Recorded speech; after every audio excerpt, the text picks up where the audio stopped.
ഇതാണ് കണ്ണൂര് ലൊട്ട കച്ച്. ഈ സാധനത്തിനെയാണ് ലൊട്ട എന്ന് പറയാ. ഇത് കുറച്ച് കോരി എടുത്തൊരു പാത്രത്തിലിട്ടിട്ട് അതിന്റെ മുകളിലേക്ക് നല്ലൊരു എരിവും പുളിയുള്ള സോസ് ഒഴിക്കും. അതാണ് കച്ച്. ഇത് ഒരുപാട് സാധനങ്ങളിൽ ചെയ്യാം. ഡാൻസ് ഡൽഹിയിൽ നമ്മൾ ഈയിടെ തുടങ്ങിയതാ. കൊള്ളി വെക്കാം. കൊള്ളി എന്ന് പറഞ്ഞാൽ കപ്പ.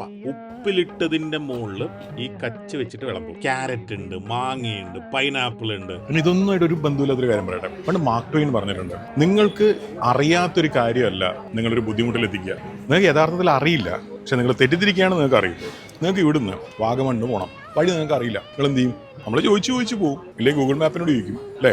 മാപ്പ് മേടിക്കും. പക്ഷേ നിങ്ങൾ വിചാരിക്കുകയാണ് ഇവിടുന്ന് കോട്ടയം പോയിട്ട് അവിടുന്ന് എരുവേലി പോയിട്ടാണ് വാഗമണ്ണ് പോകേണ്ടത്. നിങ്ങൾക്ക് ഉറപ്പാണ് അതാണ് വഴി. നിങ്ങൾ എന്ത് ചെയ്യും? ആരോടും ചോദിക്കൂല, ഗൂഗിൾ മാപ്പ് നോക്കൂല. നിങ്ങളൊന്ന് പോകും, എരുമേലി എത്തിയിട്ട് ചോദിക്കും വാഗമണ്ണ് എവിടെയാണ്. അവർ പറഞ്ഞാലും വന്ന വഴി മുഴുവൻ തിരിച്ചു വരണം. നിങ്ങൾക്ക് യഥാർത്ഥത്തിൽ അറിയാത്തൊരു കാര്യമല്ല നിങ്ങൾ ബുദ്ധിമുട്ടിലാക്കുക. നിങ്ങൾ തെറ്റായി ധരിച്ചിരിക്കുന്ന ഒരു കാര്യമാണ്. ആ തെറ്റായി ധരിച്ച് അത് ശരിയാണെന്നുള്ള നിങ്ങളുടെ വിശ്വാസമാണ് ബുദ്ധിമുട്ടിലാക്കുക.